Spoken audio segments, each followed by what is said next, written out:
So anyway, Dane, all I was saying is that despite the fact that we think the NFL is rigged and more shit seems to come to light, Brady, I'm actually rooting for the first time for Brady to win the Super Bowl, as out of character as that might be, because he's going to need to. He's going to need to sell that fucking ring quick, fast, and in a hurry after all that's transpired this week. Listen, in the news. Regardless of what you think about the man, I think we can all admit that he's taken a lot all at the same time. It's a good... Nice. It's a good thing that he moved to Tampa when he did, because he's going to look like every other retiree there, living in a fucking 2-bedroom, 1-bathroom condominium in the inner city, wondering how it happened in the first place. Anyway, Dane, you want to get into the meat and potatoes of this culmination of a week? I believe we should. Okay, so Culture Corner is Blake Masters and Mark Kelly. Apparently didn't pay enough for a seat. We cheated and we did it fair and square. We'll get to that later. Epstein didn't kill himself. The Biden student loan switcheroo. It's the old honeypot. You get him in there with the hot chick, and then all of a sudden this old lady comes in with the massage, and you're like, well, I've already paid my $50. I better get my squeezer with it. And then the main is, of course, what everyone's been talking about this week, even though we're 2 weeks later, getting to you fast and in a hurry, but we're making sure that these ideas marinate, the FTX. But we're taking a different approach to it. Some ideas that you may or may not have heard on mainstream media, you'll find them here first on WMD Podcast. Dane, you want to jump into it? Let's do it.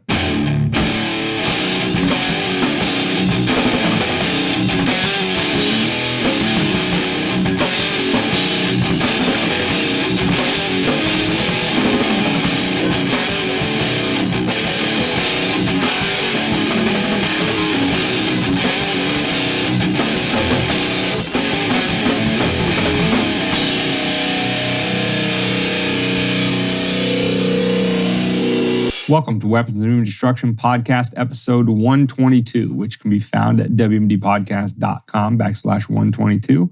You can get the audio only on any podcast catcher. Just search Weapons of Meme Destruction.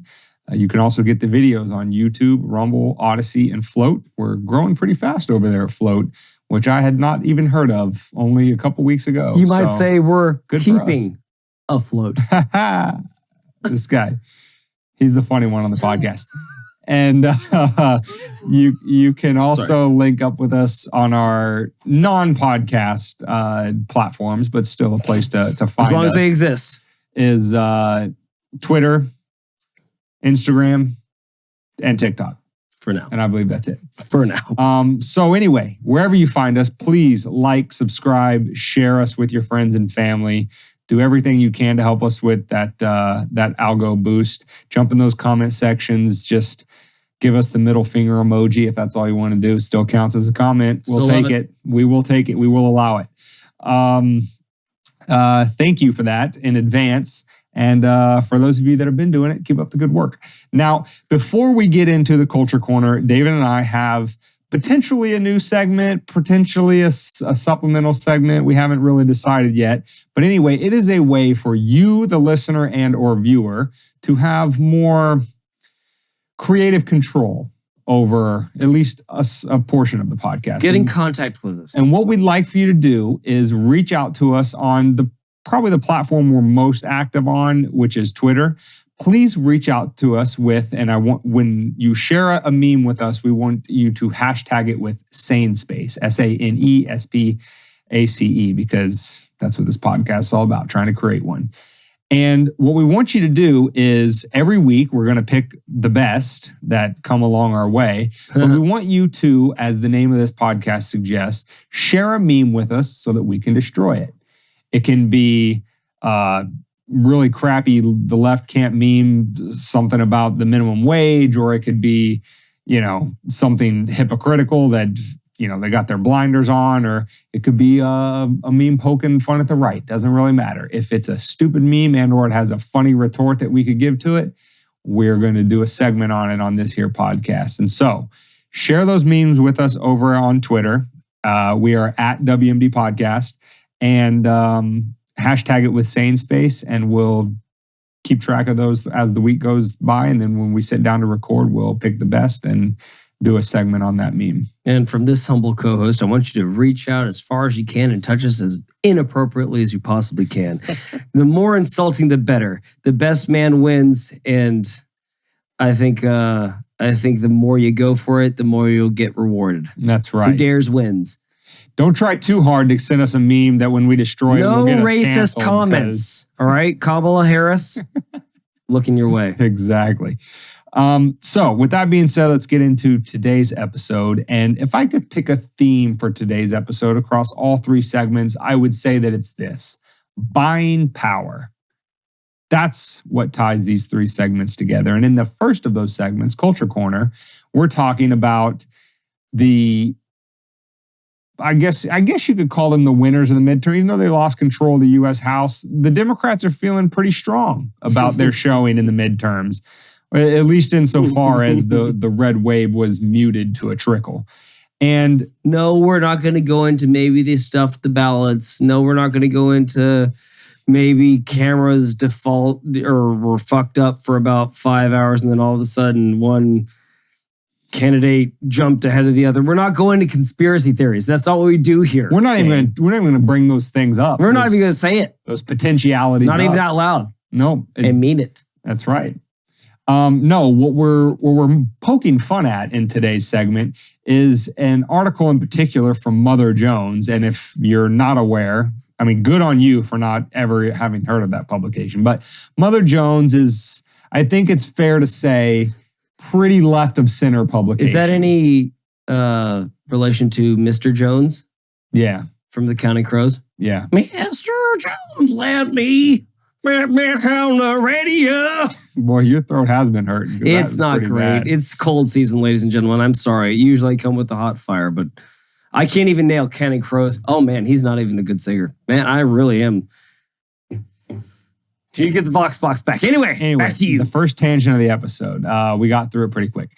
Anyway, the Mother Jones article is titled this. And I'm not going to read substantially from the article, but the headline really says it all. It says, quote, Blake Masters and Peter Thiel thought they could buy an Arizona Senate seat. They were wrong. For those of you who don't know, Blake Masters ran for the U.S. Senate in the state of Arizona against the incumbent, Mark Kelly.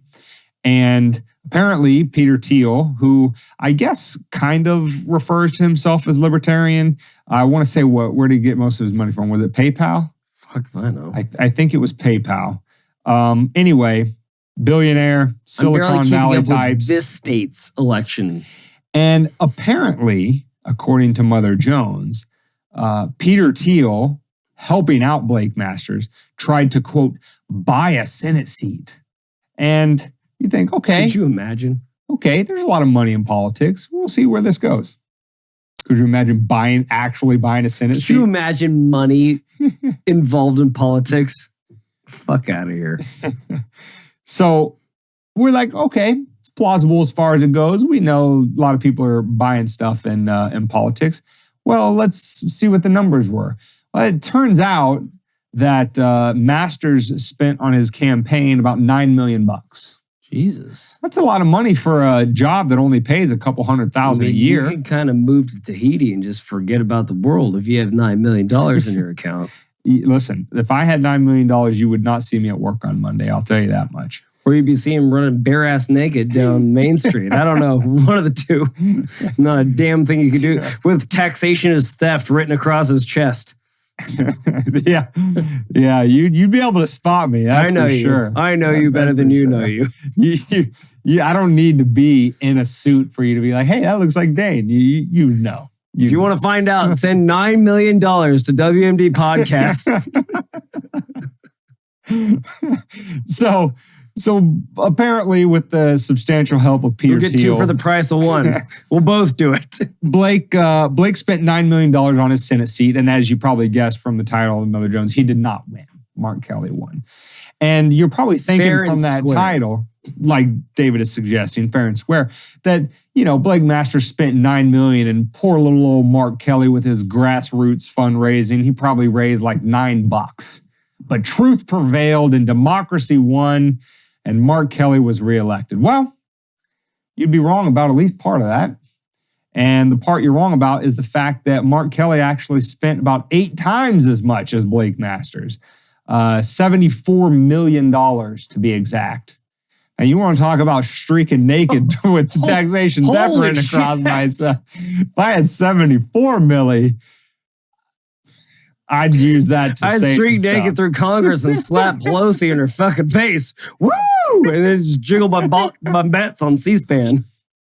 So listen, all I will say forevermore about Mother Jones and people who think like this, when you're pointing one finger, you got at least 3 pointing right back at you.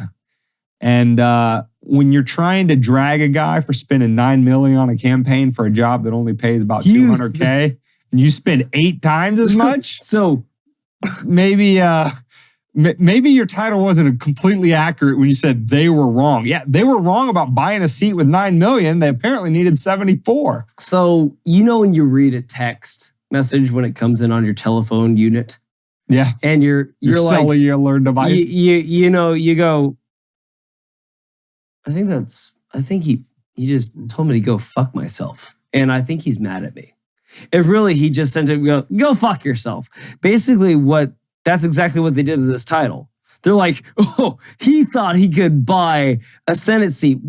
And we all took it as, oh, you think that money gets you a seat in Congress. But what it really should have been taken as is, oh, you thought $9 million got you a seat in Congress. Sorry, bitch. It's 75 milli plus. Good luck. We bling it over here. And I wonder how they got those funds. Yeah. See us later in the main segment of this episode. We'll catch you on the flip side. Anyway, enough about politics and money. We know those two don't go together like a piss and a fart. Let's go to Epstein didn't kill himself. So, on today's episode of Epstein Didn't Kill Himself, we have, as we like to do on this segment, a trot across history because, as this segment implies, what's going on today is not the first time it happens. And in fact, many times, the things going on today have happened many, many times before.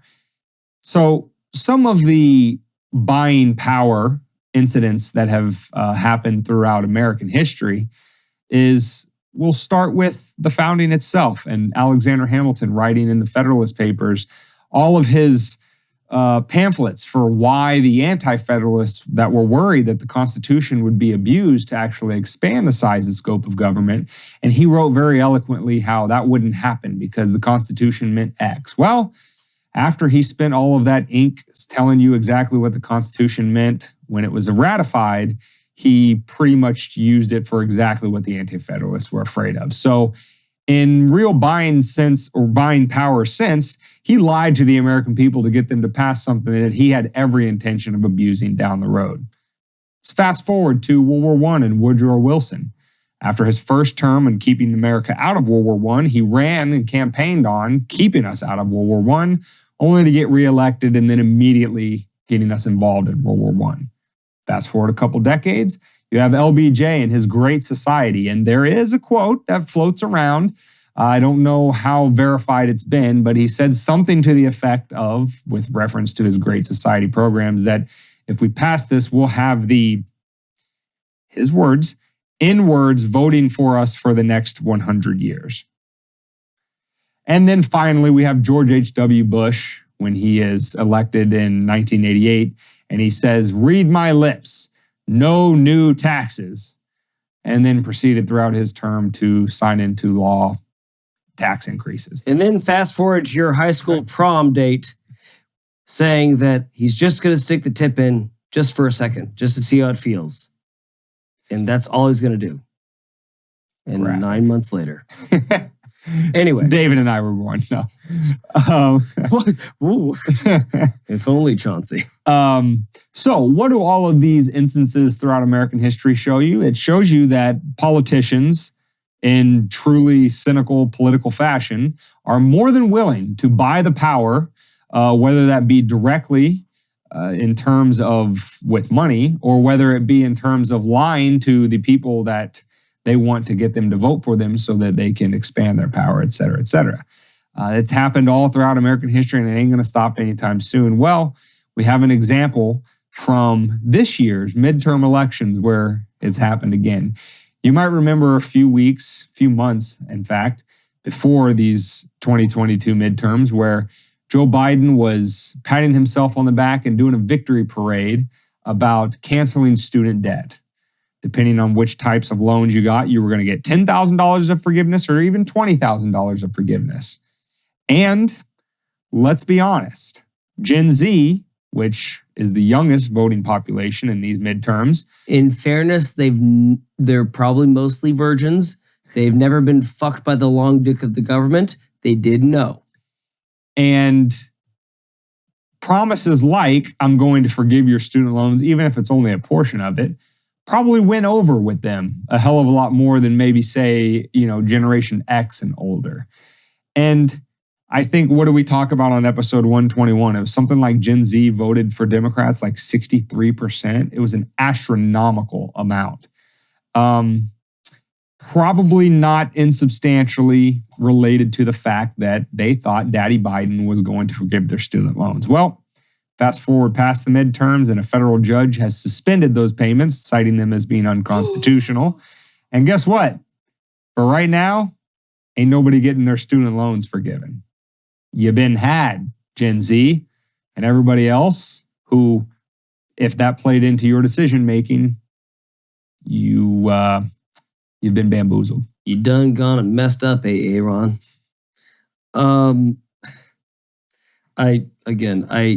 It's a learning curve, guys. You don't get it right the first time. It takes your first heartbreak to realize that there's good ones out there and there's not good ones out there. You got to protect your heart. Don't just leave it out there on a plate with your pronouns and all that good stuff. And listen, don't take it from us. Although, listen, David's a little more magnanimous than I in terms of telling you to not beat yourself up over it. I think you should beat yourself up for it. And I think you should never... Oh, they're going to do that later tonight, no matter what you do.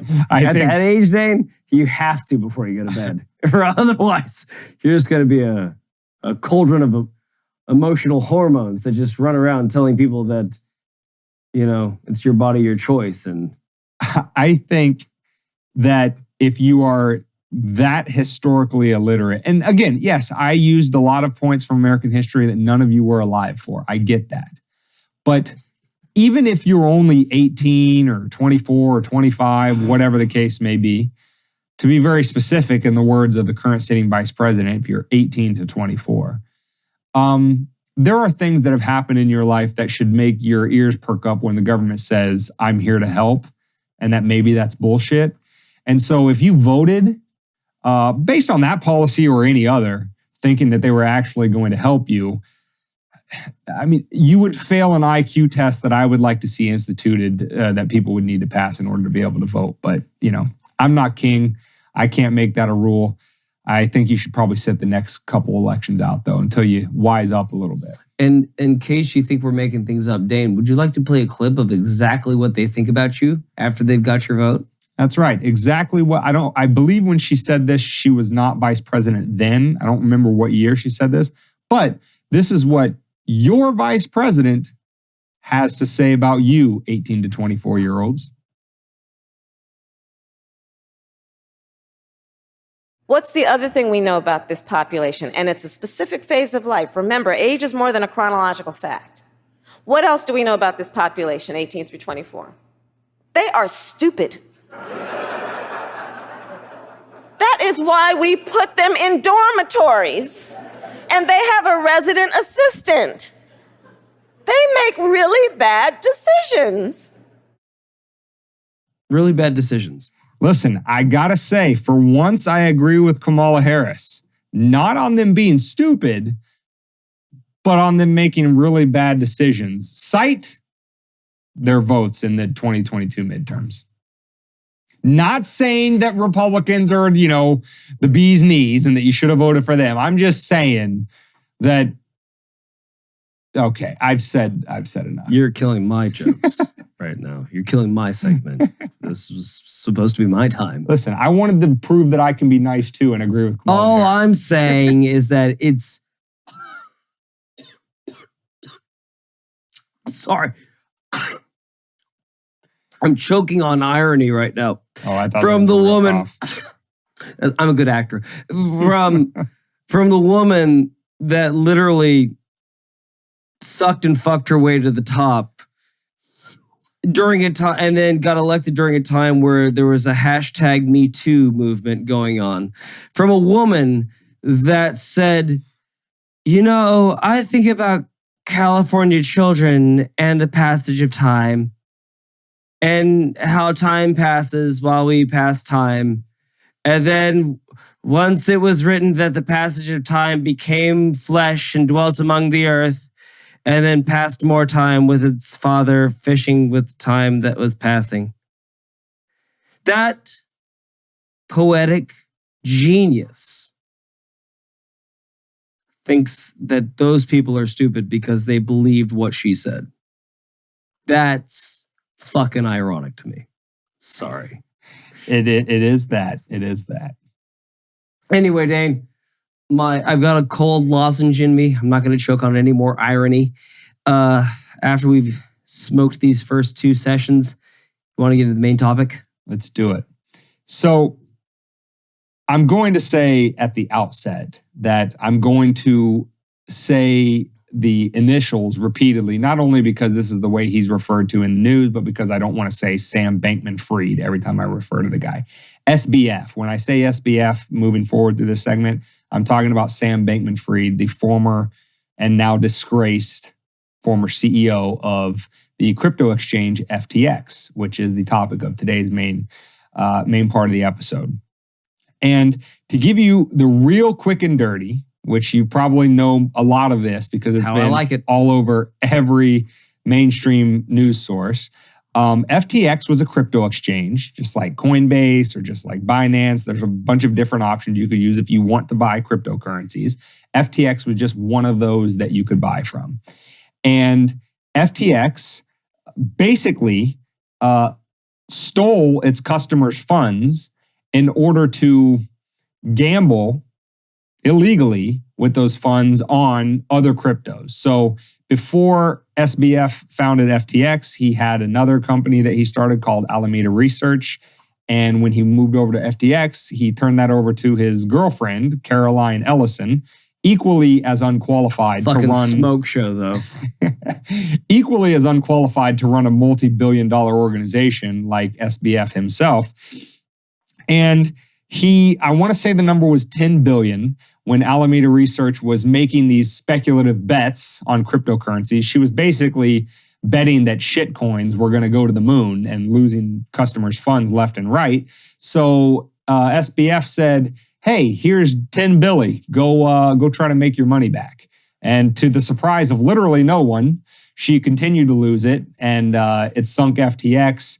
And now people She was the Yoko Ono of FTX. And now, as David alluded to with Tom Brady at the before the jump in, people like Tom Brady to the tune of several $100 million are now out big with the collapse of FTX.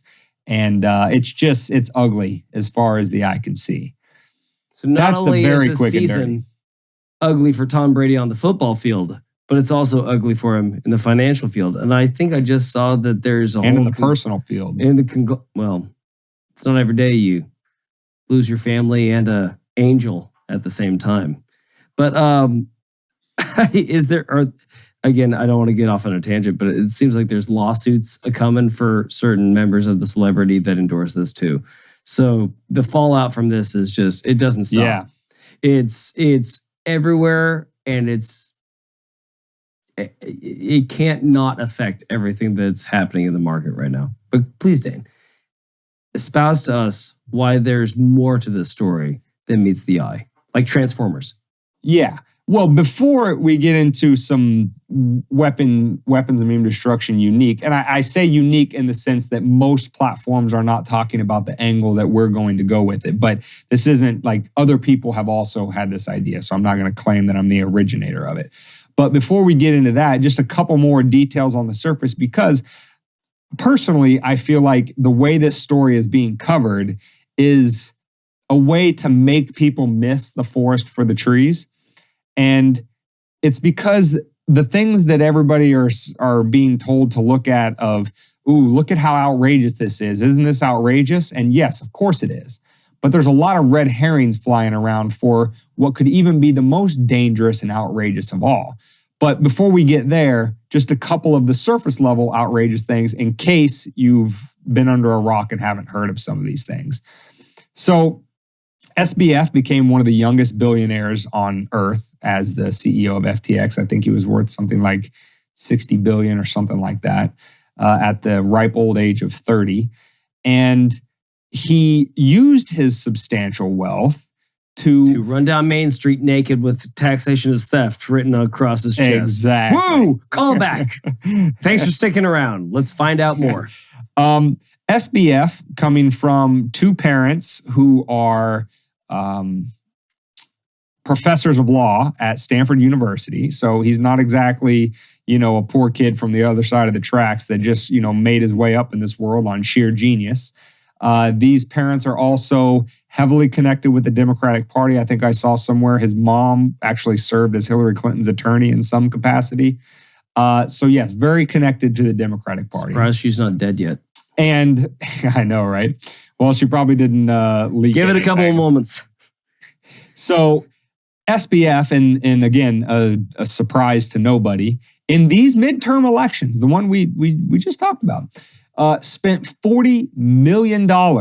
I would say of his own money, but none of it was his own money. He embezzled it from his customers. But he spent $40 million on Democratic candidates. Now, when he was interviewed, he kept saying that I donate my money in a nonpartisan way, and I'm just searching for the people with the best ideas and the best policies. They just happen to always be Democrats, like 90% of the time. $40 million, which was when behind. You're right. He was only second to the infamous George Soros in the terms Dark of Lord incarnate. In terms of individual donators to Democratic candidates throughout these midterms. George Soros. $40 million. That sounds like it's a lot of money. That's a good Bond name. It's a good Bond villain. It is. I feel like he spins around with a white cat that he's petting every time. Like, George, your Amazon package here. Excellent. Send it in immediately. So that's red herring number one, right? The fact that his family and he himself are heavily connected to the Democratic Party and he used these ill-gotten gains to fund Democratic candidates, that's outrageous. And it is. I agree with you. It is. But it's not the most outrageous thing. Well, what could be more outrageous than that?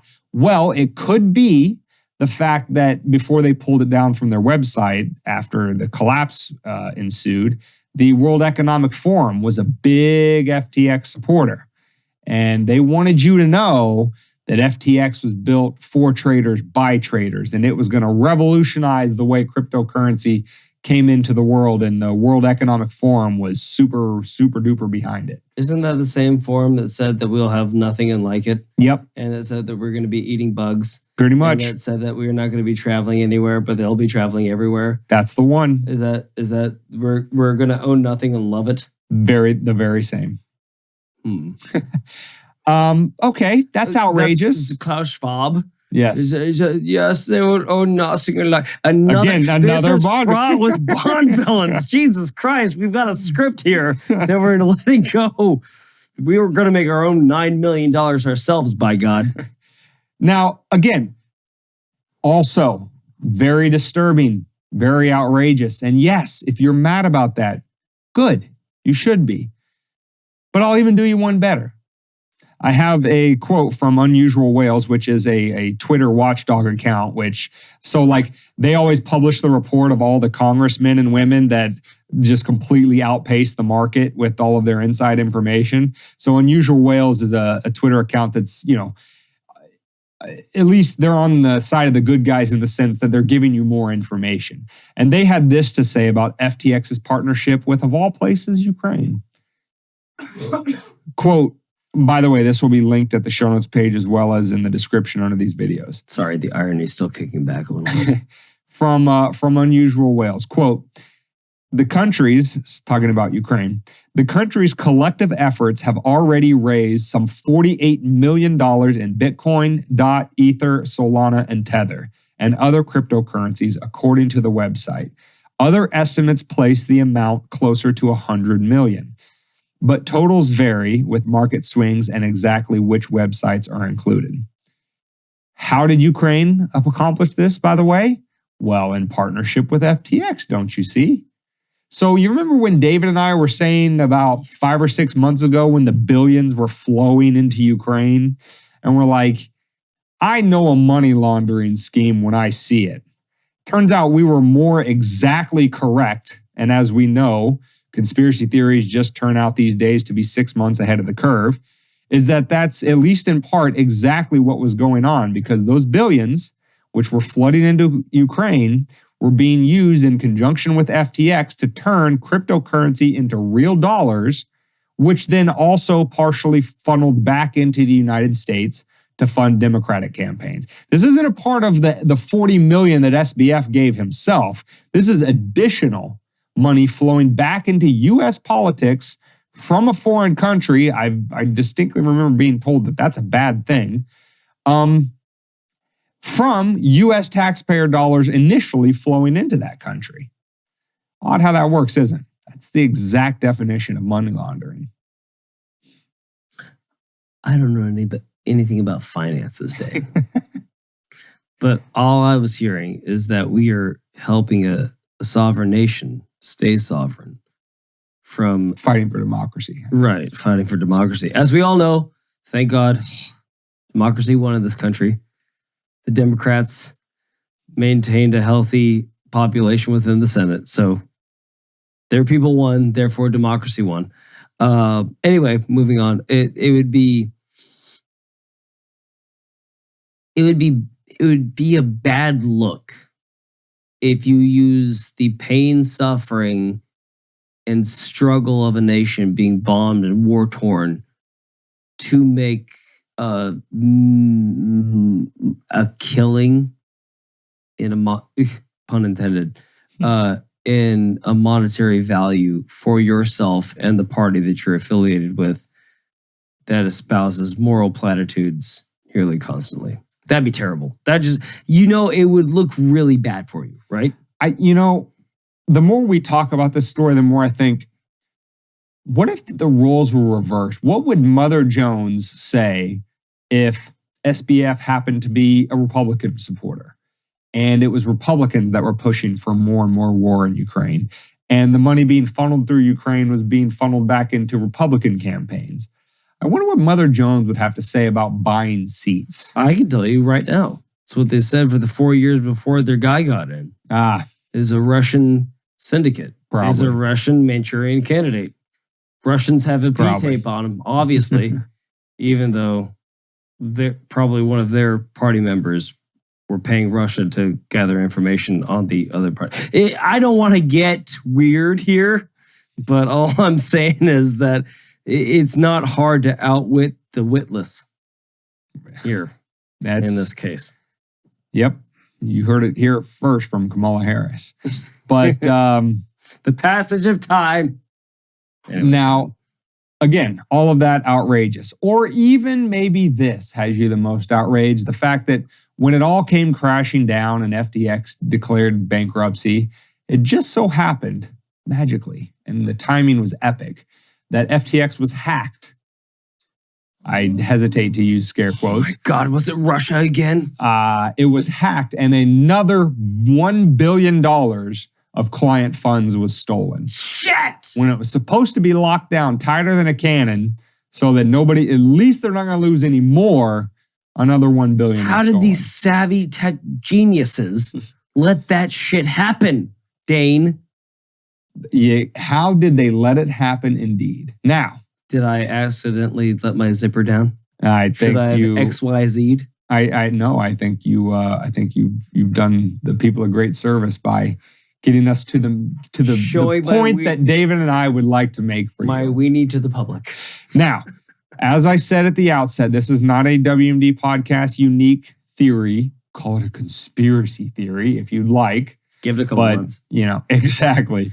Give it about 6 months based on our Before estimates. you cancel us, hold on YouTube. Before we get our second official strike. No, I don't think we'll get a strike for this.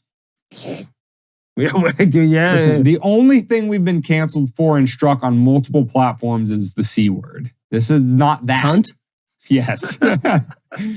Now, all of that is outrageous, I grant you. However, if you only focus on those things, you are missing the forest for the trees, and here's why. I'm going to make a prediction, and we'll see what happens. I predict that SBF will not face any charges criminally. He's going to be involved in civil suits, and people are going to try to get their money back from him and all of that kind of stuff. Absolutely. That's no question. But SBF will not go to jail, despite the fact that his Ponzi scheme was 10 times the size of Bernie Madoff's. He will not go to jail for one simple reason. He played his part well. Let's let David get his question off, and then I'll tell you exactly what that part was. Miss Clifton. Anyway, my true Family Guy fans will be happy with that one. I should have made you wait. So you go, and knock my fucking mug off the desk. Anyway, Dane, I know you're saying all this thing about SBF, which it's weird for me, by the way, because I've got a secret best friend. So I'm hearing like my secret best friend did all this bullshit. Anyway, not important. We're moving on. Where did he headquarter his corporation, please? Apparently, the whole operation, both FTX and Alameda Research, were being run out of, I think it was a mansion in the Bahamas by a bunch of 20 and young 30-something kids and that had no experience doing any of it before. And what are the Bahamas exactly? A tax haven. One of many around the world, but yeah. And even though he's an American citizen, I'm assuming, with both of his parents being American citizens and him being born on, I'm assuming, American soil, why would he set up his corporation in the Bahamas? Are they privy to our law and our jurisdiction to provide said law over that state? Well, and this gets to the theory is that much less regulatory oversight if you're in the Bahamas. Huh. And if he were to break a law? Well, let me rephrase that. Much less official regulatory oversight, SEC, CFTC, things like that. So if he were to break a federal law in the Bahamas, can we go and pick him up like we could if he broke it in Ohio or in Kansas or in California or in Florida? That's a good question. I'm sure his lawyers would probably say no for a myriad of reasons. I don't know the specifics on all of that to be able to opine one way or another about whether it could or not. I will say, though, that if there seems to be a global interest, right, there were people from all over the world that were stolen from in the Bahamas as well, that somebody somewhere could charge him criminally with a theft of this size. One would think. I mean, people get charged with thefts of much, much, much smaller sizes for all the time. So, right. All I'm saying is that it's what exactly the United States' jurisdictional, rights could have been with because respect all to it. I've heard is extradition. That's all I've heard this week, and that it's very hard to extradite him if he's even there, because we can't seem to find him right now, even though they can track us down to within 1 meter of where we've been over the last couple of hours. Well, and With it our sounds like you may be anticipating my theory in a little bit in terms of giving them plausible deniability for why he isn't charged. And Sure. for that, I give you kudos. Thank you. I want to give all the facts. We report. You decide. That's right. We try to slice it straight down the center as much as possible, and then you decide what you want to believe. But I gave you all of the kind of mainstream headline things that were outrageous about this whole situation. But the more you dig into it, the uglier it gets. The fact that, again, these were 20-something kids with no experience managing billions of dollars.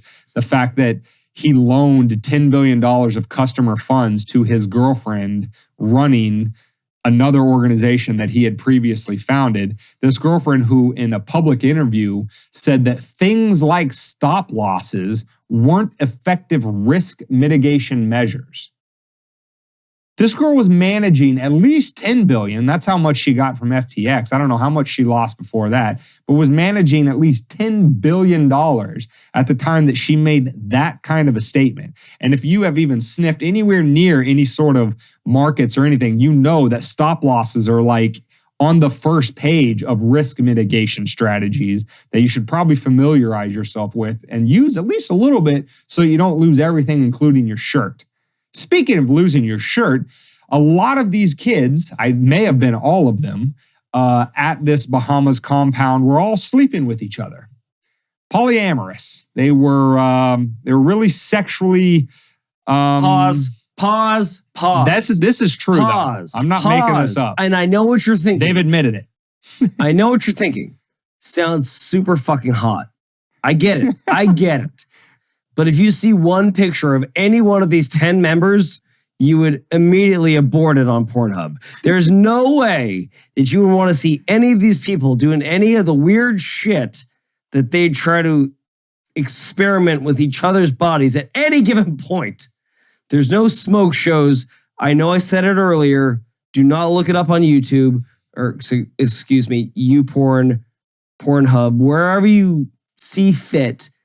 It's like looking up a lemon party. You don't want to see this. There's nothing that's happening here that's fit for human consumption.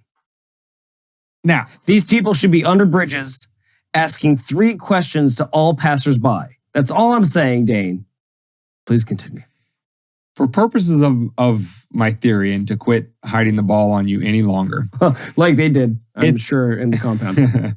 It's a rather important detail that SBF was a bit of an outlier within the global crypto space in the sense that he was always pushing very hard for and advocating for regulation of cryptocurrency.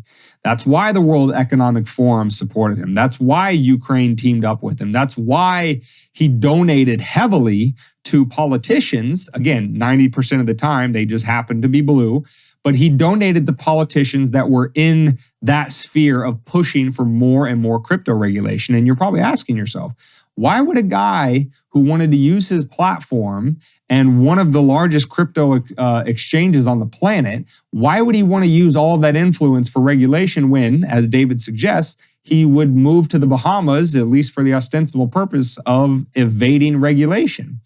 And what I'm going to suggest to you is that not only that contradiction, but the size and scope of the malfeasance here is so massive and so blatant that it can't possibly be by accident or just by, dumb kids doing things the wrong way and getting away with it for too long. What I think is that all of those things that you're told to be outraged by and that you should be outraged by is going to make you miss the point that what SBF was there to do, what his political masters that he ended up donating to, what they put him there to do was to intentionally create the largest clusterfuck he possibly could, because what would give would-be regulators more ammo than using this as the poster child and saying, see, that's why we have to regulate crypto. And we don't just need to regulate crypto here on the United States soil. We need to regulate it globally. We probably need to centralize it. We need to centralize it in the form of this thing we've been talking about for the last couple of years, CBDCs, central banking digital currencies. Things where instead of getting little green dollars that you can at least hide from the government here and there when you transact with those, no, we're going to give everybody a number and they're going to have an account that we, the government, have access to. You say something we don't like politically, we hit the button and your account is zapped. You say something we don't like politically, you can't go down to Publix and get your groceries. We say something you don't like politically, your account can no longer pay for your electricity to stay on at your house. That is the dystopian future that a centrally controlled, government-regulated cryptocurrency is, and that's why so many in the crypto space are adamantly against regulation and centralization. But if SBF, with all of his political ties, could bamboozle people all over the world to the tune of billions of dollars and do it in such a grotesque and in-your-face way, then when a politician gets up in Congress and says, that's why we need crypto regulation, who's going to argue with them? Just crazy out there fringe decentralization at all costs cryptocurrency proponents. Nobody who's sane or rational would want it to be deregulated because of look what SBF did. He played his part. He did exactly what they put him there to do. And that's why you'll never see him criminally punished for any of this. I don't want to go a bridge too far. But if you Which usually means that he's going to go a bridge too far. But as we all know, the conjunction but means disregard everything I just said before this word. 9/11.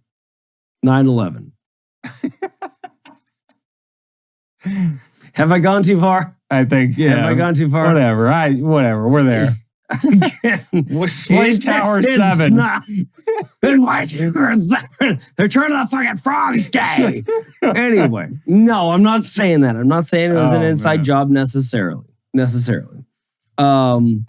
But it's that whole never let a tragedy go to waste.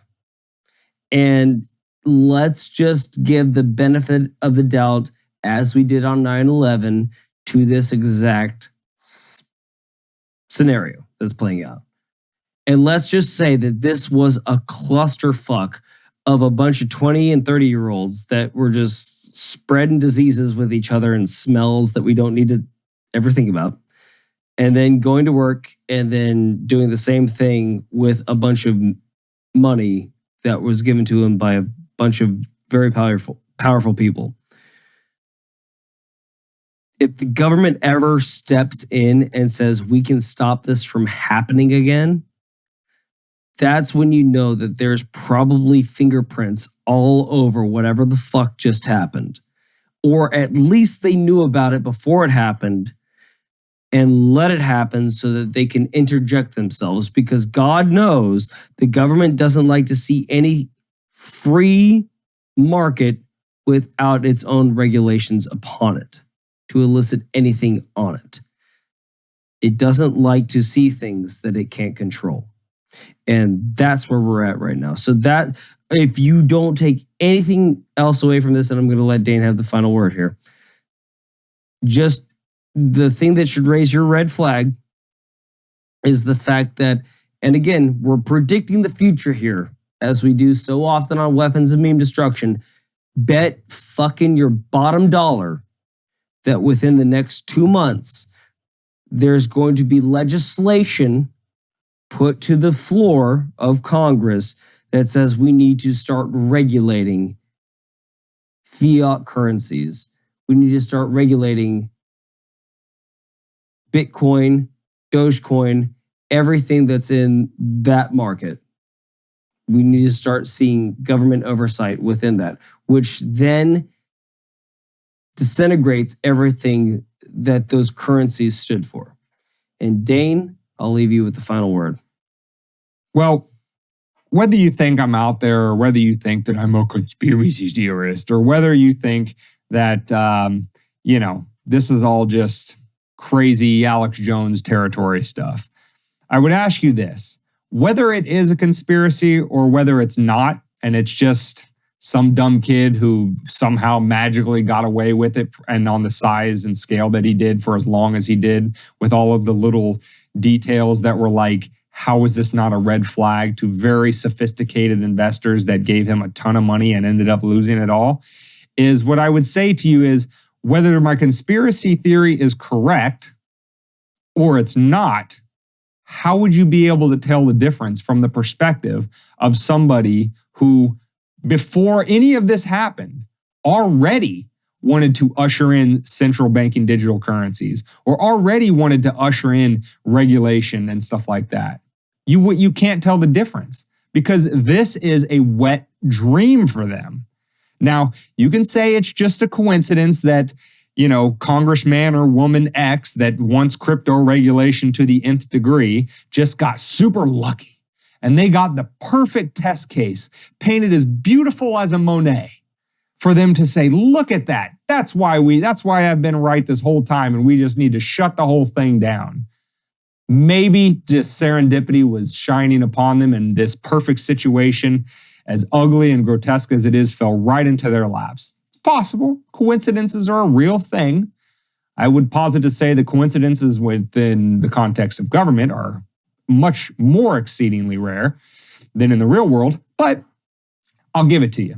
Could be an absolute coincidence. But again, this is why predicting the future is both hard, but also lends credibility.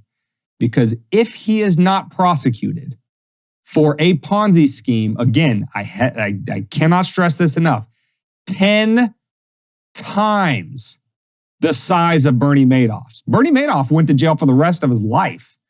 A powerful, well-connected Wall Street guru, even he went to jail for a long time. You gonna tell me this 30-something-year-old kid who pulled off 10 times what Bernie Madoff did isn't gonna face any criminal charges? If he does, I'll eat crow. If he doesn't, well, keep subscribing, and sharing Weapons of Mass Destruction for more news, tomorrow's news today. And with all of that being said, it sounded like you were going into it. Let me push you into it. Where can they find this episode of Weapons of Meme Destruction podcast? They can find this episode at wmdpodcast.com/122. They can get the audio only on any podcast catcher. Just search Weapons of Meme Destruction. They can get the videos on YouTube, Rumble, Odyssey, and Float. Again, just search Weapons of Meme Destruction. They can also link up with us on Twitter, Instagram, and TikTok. Don't forget, as we told you about at the beginning of this show, if you want to get one of those segments about a meme that we chop up, we're going to start doing it on next week's episode, where you send us a meme that you want destroyed. We'll spend 2 to 5 minutes on it, destroying it, and then we'll send you on your merry way. But if you want to have that sort of input in the content of the show, please share the meme with us on Twitter at WMD Podcast with the hashtag SaneSpace on it, and we'll pick the best each week. With that being said, if you follow us on any of those platforms, please follow us on every single one of them. Even if you got to turn off your notifications because you don't want 14 notifications every time we drop an episode, you have your main, that's great. But you have to follow us on all of them, as we've stressed more and more recently with our strike on YouTube and getting another strike on now our, 4th TikTok, is you never know when your favorite platform is going to kick us completely off of it. So connect with us on all of them. Like, subscribe, and share. If you lose us on your main one, you can go to a secondary one until we pop back up. But that's how you can stay in contact with the show. Thank you for that. We hope you had fantastic Thanksgiving. We hope that you played Weapons of Meme Destruction at your Thanksgiving so that you started the family argument. Please don't do that. Do it. Yeah, we want to be the reason why you don't talk to Uncle Jerry anymore. Or Tom. Or Aunt Phil. Or, goddamn. We can start so do many us that honor. We can start so many forest fires at a Thanksgiving dinner. We should know, by the way. But again, hopefully you didn't put on too many pounds with Thanksgiving. And if you did, get to the goddamn gym, work it off. We believe in you. And as always, stay safe, guys. But more importantly, stay free.